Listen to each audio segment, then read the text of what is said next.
اپنے بچے سے مل سکے، بچہ ہماری ماں کے پاس سکون محسوس کرے،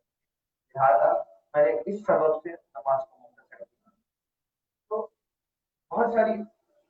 حضور نے اپنے اعمال کی وجہ سے بہت ساری چیزیں قائم فرمائی۔ کوئی طویل پڑھنا چاہے پڑھ سکتا ہے، مختصر کرنا چاہتا ہے تو ان فضلات مختصر کرنا تاکہ حضوری قائم رہے، تاکہ انسان بیدار نہ ہو، تو یہ درست ہے۔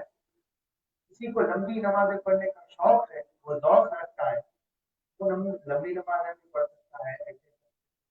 لمبی نماز پڑھنے والے جاتا ہے، ذوق والے جاتا ہے، اور ہر طریقے کی سنت کو حضور نے قائم کیا۔ یہ نہیں کہا کہ مختصر ہی کرو، ہاں یہ کہا کہ طویل ہی رکھو۔ تو لیکن ایسا شخص جس کو طوالت کی وجہ سے پریشانی اور دقت ہو، اس کے اوپر سے نماز جمعہ پڑھنا کافی ہو جائے، اس کو پرواہ نہیں ہے۔ میت کی تجہیز و تقسیم میں مصروفیت کی وجہ سے بھی نماز جمعہ کا واجب ہونا شامل نہیں رہتا۔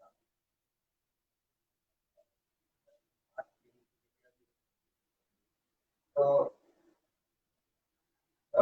اگر کسی کے یہاں میت کا جنازہ ہوا ہے اور اس جنازے کی وجہ سے اس میں مصروفیت یا میت کو غسل دینے والے اسباب یا کے امور کے ذمہ دار افراد اگر اس میں مصروفیت کی وجہ سے جمعہ کے لیے آگے پیچھے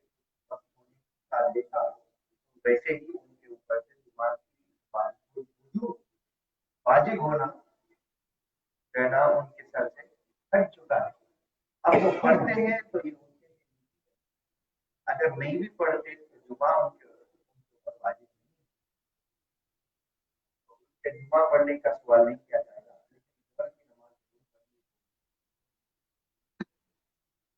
موضوع سواری کا فقدان جبکہ ضرورت ہو، نہیں کہ مسجد اتنی دور ہو کہ آپ کے پاس یا آپ کسی ایسے مقام پر ہو کہ جہاں سے مسجد جانے کے لیے کوئی سواری نہیں ہے یا آپ جا نہیں سک رہے، تو ایسی صورت حال میں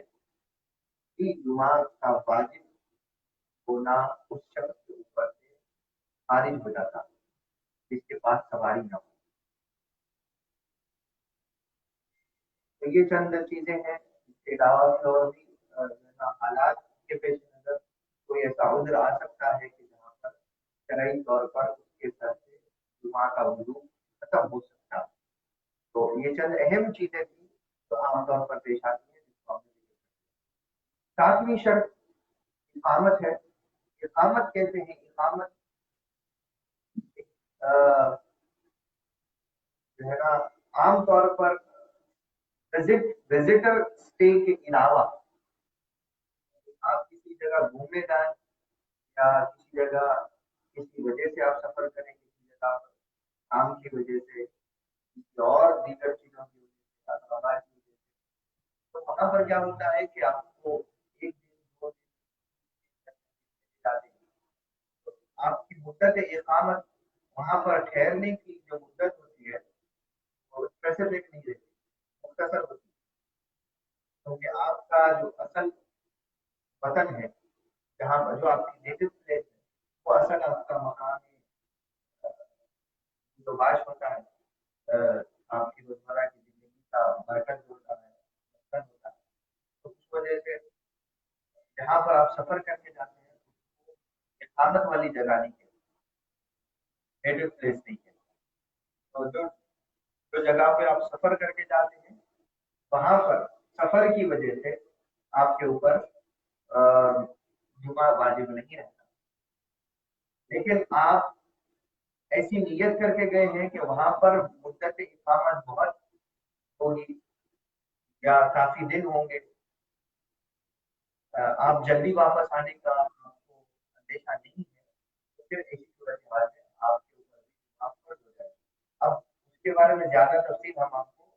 صلاۃ القصر کا جب بیان آئے گا، قصر کی نمازوں کا جب بیان آئے گا، تب ہم ذرا اور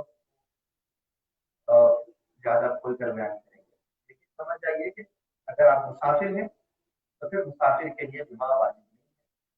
آپ اگر کہیں پہ اقامت کرنے کے لیے، رکنے کے لیے، ٹھہرنے کے لیے آپ کے اوپر جمعہ واجب ہوگی. یا آپ اپنے ہی ملک، اپنے ہی شہر میں ہیں، اپنے ہی خطے میں ہیں، تو وہاں اپنے ہی گاؤں میں ہیں،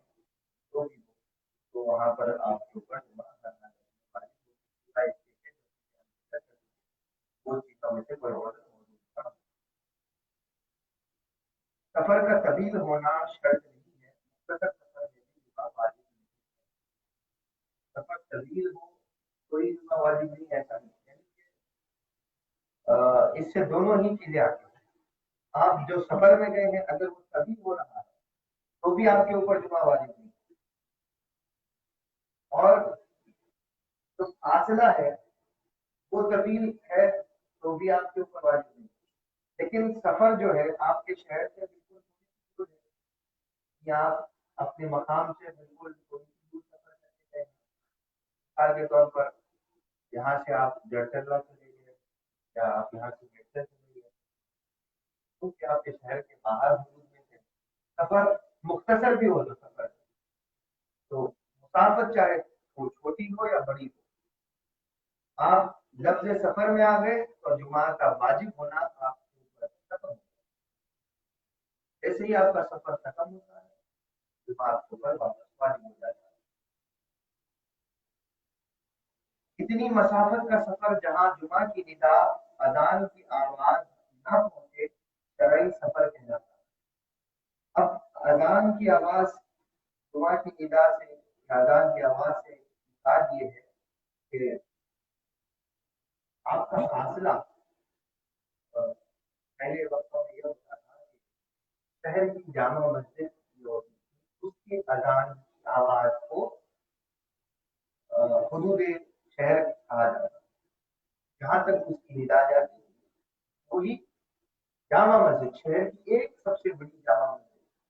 اب تو ہمارے یہاں ایسا ہو گیا کہ ہر علاقے میں ایک مسجد ہے، اور ہر چھوٹی بڑی مسجد میں بہت ساری مصلحتوں کی وجہ سے جمعہ ہو رہی ہے. تو اس صورتحال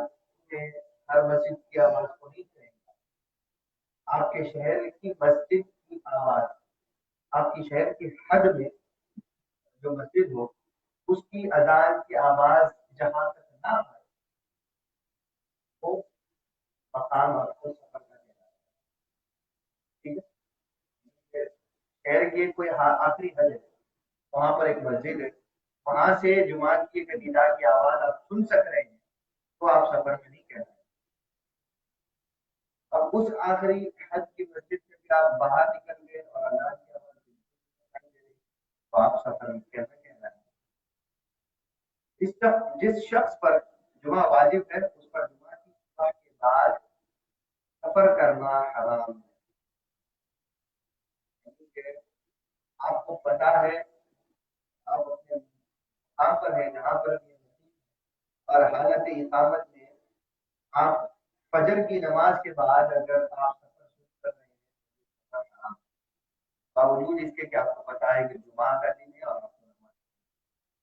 ہاں یہ حرمت سے پھر وہی چیزیں خارج ہیں کہ جو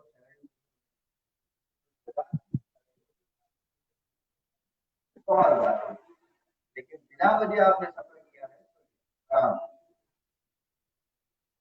سوائے اس کے کہ راستے میں اگر نماز جمعہ مل سکتی ہو یا کہ ساتھیوں سے پیچھے رہ جانے میں ضرر پہنچنے کا خوف ہو. قافلہ ہے، قافلے کی شکل میں طرح جیسا کہ ہم پہلے جائیں گے، بس ہو، ٹرین ہو یا فلائٹ ہو، اس کے مس ہو جانے کا خوف، یا ساتھی آپ کے ساتھ میں جا رہے ہیں، کسی کے ساتھ جا رہے ہیں، ساتھیوں کے چھوٹ جانے سے آپ کو نقصان ہو سکتا ہے، تو ایسی صورتحال میں آپ سفر کر سکتے ہیں. لیکن اگر جمعہ راستے میں مل سکتی ہے تو بھی جمعہ واجب رہے گی. اگر راستے میں ملنے کا یا حدود شہر سے نکل گئے تب مسافر ہو جائے. سارے کاروبار، تجارت اور صنعت وغیرہ کا انجام دینا زوال کے بعد سے اذان تک سورج کے زوال پا جانے کے بعد کہ آفتنون کا وقت سورج آپ کے سر پر جب آ جاتا ہے اور آنے کے بعد جب آپ کے سر سے تھوڑا بھی ہٹنا شروع ہو جائے نماز کا وقت شروع ہو جائے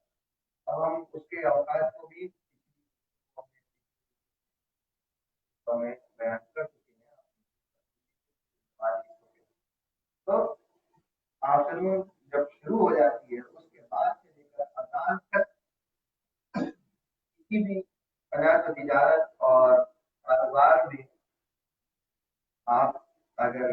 اپنے آپ کو ملوث رکھتے ہیں اور خاص طور پر اذان کے بعد اپنے آپ کو تجارت میں یا صنعت کاری میں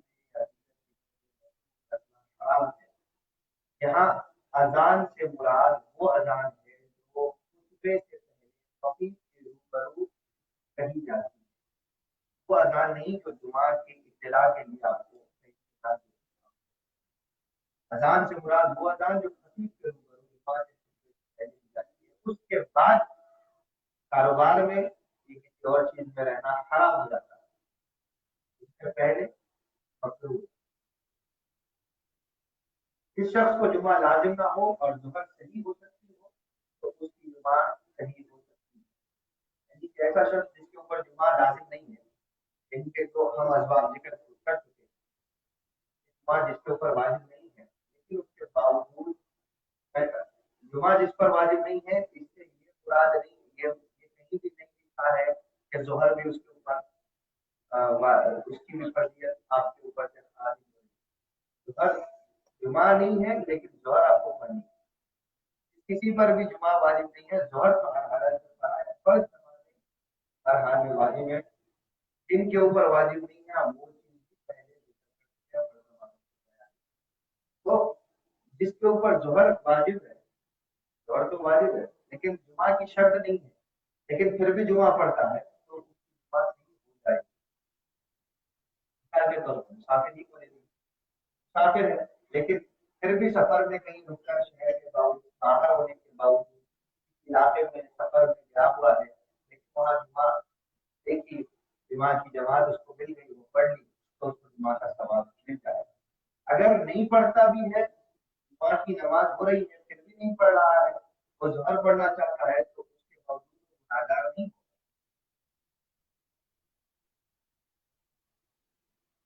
اب جمعہ جس کے اوپر لازم نہیں ہے اس سے مراد ایسا لڑکا کہ جو بالغ نہیں وہ بھی اگر جمعہ پڑھنا چاہے تو اس کی تمیز والا ہے لیکن بالغ نہیں تو اس کی نماز بھی صحیح ہو جائے گی. غلام ہے موقع ملا وہ نماز پڑھنا ہے پڑھنے کا نماز ہو جائے گی. عورت کے اوپر واجب نہیں ہے لازم نہیں ہے جمعہ لیکن اگر وہ پڑھنا چاہتی ہے پڑھے شامل ہو جائے اس کی جمعہ صحیح ہو جائے گی. مریض ہے اس کے اوپر جمعہ واجب نہیں ہے لیکن وہ پڑھنا چاہے نماز میں شامل ہو جائے. وہ شخص جس پر جمعہ واجب نہیں ہے اور نہ اس سے جمعہ منعقد ہوتی ہے. واجب تو نہیں ہے لیکن منعقد بھی نہیں ہوتی. ایسا شخص جس کے ہونے نہ ہونے سے جمعہ کے اوپر کوئی نقصان نہیں پہنچتا تو ایسا یعنی کہ ممیز لڑکا بالغ نہیں ہے لیکن تعداد افراد جو جمعہ میں حاضر ہیں اس کے اندر اس لڑکے کو شمار نہیں کیا جاتا. منعقد ہونے سے مراد جمعہ جیسا کہ صحیح ہونے کی آگے آئے گا اتنے لوگوں کی مثال کے طور پر 2 سے 3 افراد بالغ 3 افراد کا امام کے ساتھ 3 افراد کا موجود ہونا بھی جمعہ کو صحیح کرتا ہے. بالغ میں تمیز والا لڑکا شامل نہیں ہوگا. جو بالغ ہے تیسرا ایک تمیز والا لڑکا ہے تو اس سے جمعہ منعقد نہیں. منعقد کے لفظ کو سمجھا تو ایسا لڑکا غلام یعنی غلام بھی آپ کے سامنے ہو 3 افراد میں ایک غلام ہو تو بھی جمعہ نہیں. 3 افراد ہیں اس میں سے ایک عورت ہے تو بھی جمعہ نہیں. 3 افراد میں سے 2 بالغ ہیں ایک مسافر ہے دو مقیم ہیں تو بھی جمعہ صحیح نہیں. تو ایسا فرد کہ جس کے ہونے نہ ہونے سے جمعہ مناسب ہے، ہونے جمعہ کے اوپر کوئی ضرر نہیں پہنچتی، جمعہ کے اوپر کوئی اثر نہیں ہوتا، اس کے جمعہ اس کے اوپر نہ واجب ہے نہ اس سے مناسب ہوتی، تو ایسا شخص بھی اگر پڑھنا چاہے تو اس کی جمعہ صحیح ہوگی، لیکن انعقاد جمعہ میں اس کا خیال رکھا جائے گا، اس سے پوچھا جائے گا حاضرین میں سے کہ تم حاضر ہے، کیا تم میں سے کوئی ممیز ہے، بالغ ہو چکا ہے یا نہیں ہوا، اگر وہ کہتا ہے کہ بالغ ہو چکا ہے عاقل ہے نہیں ہے، جیسا کہ ابھی لاک ڈاؤن میں ہوا تھا اس عالم میں کہ 2 سے 3 افراد یا صرف کمیٹی کے چند ممبران موجود ہو کر جمعہ نماز پڑھ رہے تھے، تو ان میں حاضرین میں آپ یہ ضرور دیکھیں گے کہ تمیز والے لڑکے کو شمار نہیں کریں گے جب تک وہ بالغ تعداد میں، چاہے وہ آپ کے کمیٹی ممبر کا بیٹا تھا یا کوئی بھی تھا، جب تک بالغ نہیں ہے شرائط جمعہ میں اس کو ملنا اس کی وجہ سے اثر پڑتا ہے. اسی طرح اگر کوئی مسافر آ گیا تھا مسجد اور نماز پڑھنے لگا تھا تو آپ پہلے ان سے پوچھ لینا کہ یہ مسافر تھا نماز میں شامل یا نہیں، کیونکہ اگر آپ 3 ہی لوگ پڑھ رہے تھے اور ایک مسافر تھا تو اس سے نماز یہ سب چیزیں آج یہ نماز کے واجب ہونے والی چیزیں پر جمعہ واجب ہے اور ان پر واجب نہیں. آئندہ درس میں خطبہ صحیح ہونے کی شرائط، خطبہ جمعہ کا خطبہ کیسے صحیح ہوگا ان چیزوں کا اور اس کے ارکان کیا ہے جائے گا انشاءاللہ.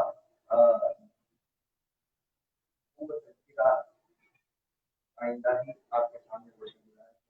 آج کے آپ جلدی سے سوال کر سکتے ہیں موضوع کی طرف بڑھ سکتے ہیں.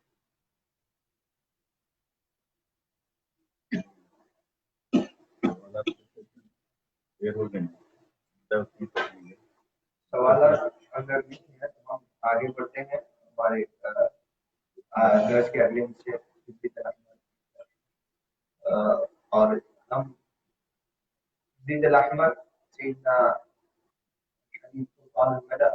الإمام عبد الله بن أبي بكر العجلي رضي الله عنه وعنه آپ کی کتاب زید الاحمد کے بعد اس جگہ تک پہنچے تھے کہ جہاں پر آپ نے اعتقاد اہل سنت کو بیان کرتے ہوئے سیدنا الامام الشیخ عبد اللہ بن احمد الیاسری کی نسب کو آپ کی کتاب میں ذکر کیا تھا. ہم نے اس تمام کو ذکر اگر شعر پر اس کی تشریح کرتے ہوئے ارادہ تو یہی تھا کہ رمضان سے پہلے یہ مکمل ہو جاتی، لیکن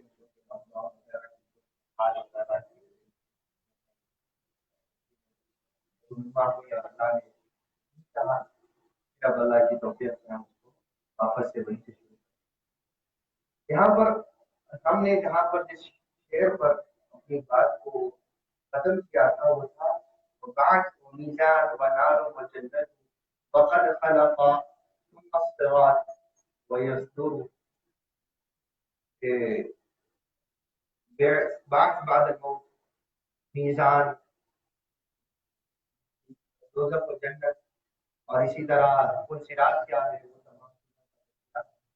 ہم چیزوں کے بیان کر چکے. آگے کا شعر تھوڑا سا خلاف ترتیب ہے، ترتیب کے ساتھ شعر کے اوزان کی بات نہیں ہے، وہ اس کا واقع ہونے کے اعتبار سے تھوڑا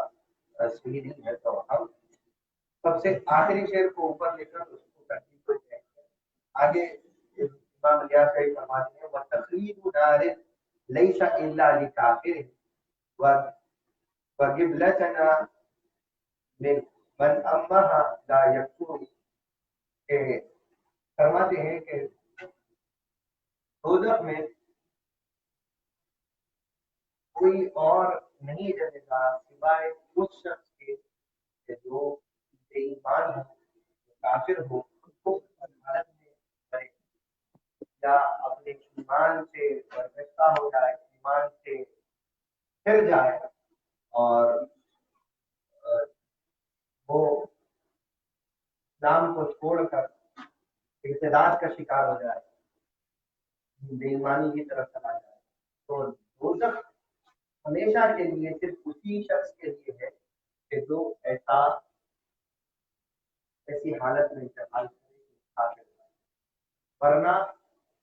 ایسا شخص کہ جس کے دل میں ذرہ برابر کی ایمان ہے تو وہ اپنی گناہوں کی مدت دوزخ میں اور اپنے گناہوں کے مطابق اس درجے کی دوزخ میں اپنی مدت گزارے گا، اس کے بعد بہر صورت آخر کو اس کو جانا ہے، جیسا کہ صحیح احادیث میں مسند امام احمد اور صحاح ستہ کی دیگر کتب میں اور پھر دیگر بھی احادیث کے ذخائر میں یہ روایات کثرت سے آئی ہیں کہ حضور اکرم صلی اللہ علیہ وسلم نے ارشاد فرمایا کہ اللہ تعالیٰ آئے گا کہ جس کے سینے میں رائی کے دانے کے برابر بھی اگر ایمان دیکھو تو اس کو دوزخ سے نکالو، نکال کر جنت میں لے جاؤ۔ تو یہ جو جنت میں لے جانا ہے یہ اللہ کے حکم دینے تک اتنے زمانے وہ دوزخ میں گزر جائے گا، یہ اس کے اپنے اعمال کی صورت حال ہے۔ تو حضور صلی اللہ علیہ وسلم کا ہماری امت کے لیے، ہمارے لیے فکر مند ہونا اس لیے تھا کہ لفظ دوزخ میں جانا اتنا آسان نہیں ہے کہ آپ یہ کہیں کہ بالآخر تو ہم جنت میں جائیں، اور دوزخ کا ایک لمحہ بھی آپ کے تصور اور تخیل سے ماورا ہے، آپ کی سوچ و فکر سے بہت دور ہے، آپ سمجھ بھی نہیں سکتے کہ کتنی اذیت، کتنی تکلیف اس میں ہوتی، تو پھر ایسے کتنے ہزاروں سال نکل جائے۔ ہاں لیکن تقلید خود سے ہے، یعنی آپ سے تقلید نہیں ہے، خود سے تقلید ہے، خلدا خواہ اس کے بعد خواہ ہمیشگی دوزخ میں ہمیشگی کسی ایمان والے کو نہیں ہے سوائے کافر، کافر ہمیشہ دوزخ میں رہے گا۔ اب آپ یہ نہیں کہہ سکتے کہ اللہ تعالیٰ رحیم و غفور ہے، بڑا ہے، اللہ کی صفات رحمانیت کو، اللہ تعالیٰ کی رحمت کو، ممتا کو، جو اللہ تعالیٰ نے کہا کہ تکرمہ کو زیادہ ہے وغیرہ، اس کی عفو درگزری کو آپ قیاس میں رکھ کر آپ یہ کہیں کہ کافر کو بھی چاہے تو اللہ نے جو وعدہ کر دیا وہ اللہ نہیں کرے، وہ بے شک معاف کرنے والا، کافر کو بھی معاف کرنے والا ہے، تب تک کہ وہ اپنی آخری سانس میں بھی اگر اللہ تعالیٰ کی طرف پلٹنا چاہے تو اللہ کو وہ ایسا ہو جائے گا کہ گویا کہ ابھی ماں کے پیٹ میں، چاہے وہ کتنا سخت ترین تھا، چاہے اس میں مسلمان پر، اسلام پر، اللہ کے کلمے پر، اللہ کے مذہب پر، دین پر، اللہ تعالیٰ کے بندوں پر کتنا شدید نہ ہو، وہ اللہ کے ہاتھ میں ہے، وہ چاہے تو چاہے تو اس کے بارے میں اس کے اوپر سوال جواب کرنا، لیکن خود ہمیشہ جنت میں صرف کافر کو، جو آخری لمحے بھی اسلام کو ہوئے، جو دوران جنگ حضور صلی اللہ علیہ وسلم دشمنان اسلام آئے، حضور صلی اللہ علیہ وسلم کا چہرہ مبارک دیکھا اور اسلام قبول کر، اور اسی لمحے اسلامی لشکر میں شامل ہو کر جنگ کرنے لگے، اور بغیر کوئی نماز پڑھے، بغیر کوئی زکات کیے، بغیر کوئی حج کیے، بغیر کوئی اعمال کیے، صرف اس لمحے اسلام قبول کیا، دوسرے ہی لمحے تیر لگ گیا کی تلوار کی جنگ میں آ گئے اور شہید ہو گئے، تو وہ بلا حساب و کتاب شہید کے درجے کو پہنچ کر جنتوں میں، یہ کفر کی حالت سے لمحے میں، ایک لمحے کے اسلام نے ان کو بتایا، وہ کیفیات آج بھی صبح قیامت تک نہیں، کہ جو کوئی اپنی آخری سانس میں بھی اگر بدلنا چاہے اپنے آپ کو، تو اگر اس کے گناہ تھے تو گناہ کی جزا پائے گا یا نہیں پائے گا یہ اللہ تعالیٰ کی، لیکن اللہ نے کہا ہے کہ گناہ گار ہے، جان بوجھ کر گناہ کرتا تھا، اب تو کافر تھا، تو اس کو تو تمیز ہی نہیں تھی گناہ کیا ہے اور نیکی کیا ہے۔ ہم بحیثیت مسلمان جب ہم گناہ کر رہے ہیں تو ہمیں تو ضرورت نہیں پڑے گا، اسی لیے نیکی کے راستے پر آ جانا بہتر ہے اس لمحے کی ذلت سے جو دوزخ کے اندر ڈالے جانے کے لیے۔ وَقِبْلَتَنَا من امہا لا یکفر، کہ اسی شعر کے اندر یہ بات موجود ہے کہ سوائے اس کے کہ جس نے ہمارے قبلے کو قبول کیا، کہ اسلام کو قبول کیا، اور امہا اور اس کو روبرو رکھتے ہوئے، یعنی کبھی کفر نہیں کیا بعد کی زندگی میں، تو سوائے ایسوں کے باقی جتنے کافر ہیں سب کو دوزخ کا ایندھن بنایا جائے گا۔ تو ارادہ تو یہ تھا کہ آگے کی اشعار ہیں، ہم اس کو بھی مکمل کر کے آج کے درس کا آغاز ہی دیر سے ہوا، کچھ اخبار آمد کا انتظار رہا تھا، تو سبب سے بھی اللہ آئندہ اتوار کے اندر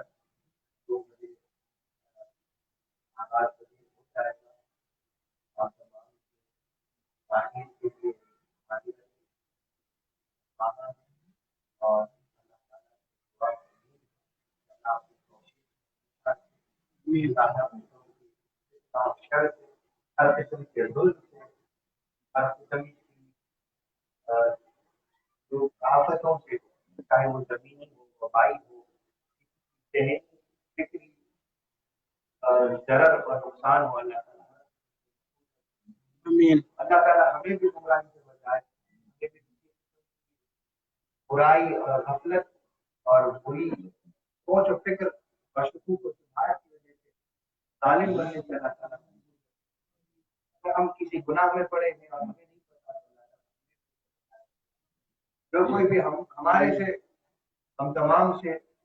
عالم اسلام پر ظلم کر رہے ہیں، آپس میں عالم اسلام کو حفاظت فرمائے،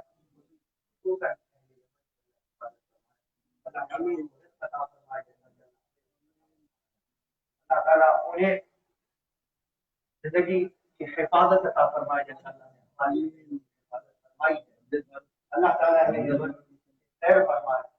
میرے کام کی خیر فرمائے، میرے فلسطین کی خیر فرمائے۔ اس اماکن مقدسہ کے علاوہ جہاں بھی عالم اسلام پریشان ہے، مسلمان پریشان ہے، اللہ ان کے عزت و آبرو، جان و مال، اولاد، ان کے اہل خانہ اور ان کے تمام جائیدادوں کی اور ان کے اموال کی حفاظت ہے۔ اللہ تعالیٰ ہمیشہ اپنے مسلمانوں کا درد رکھنے اور ان کے درد وہ ہمارے ایک روٹی بھی ہو ہمارے یہاں تو پیغام آپ تمام سننے والوں کے حاضرین کے، اور جو کوئی ہم سے آپ کے پاس ایک روٹی کیوں نہ ہو، آدھا خود کھائیں، آدھا اپنے بھوکے کو دیں۔ آپ کے پاس اتنا مال ہے کہ آپ اپنی اہل خانہ اپنے مہمانوں کو دیں، تو آج کل بہت سارے انٹرنیٹ کے بہت سارے ذرائع موجود ہیں کہ آپ اسلام کو یا اور اہل فلسطین کو اپنی امداد پہنچا سکتے ہیں، بھلے ہی تھوڑا سا نہ سوچے کہ یہ دوں گا تو کیا ہو جائے گا، آپ کس کو بتائیے، چاہے ایک روٹی کیوں نہ ہو ان کے اندر پیٹ میں لقمہ ڈالا، وہ آپ کے لیے بھی بہت بڑی امداد اللہ تعالیٰ کے ہاں ایسا ہوگا گویا کہ آپ نے اللہ کو کھلایا۔ احادیث صحیحہ کی روح سے یہ وہ شکل ہے۔ اللہ تعالیٰ اہل سنت کا عمل کی توفیق عطا فرمائے۔ صلی اللہ علیہ وسلم۔ وآلہ وصحبہ وسلم.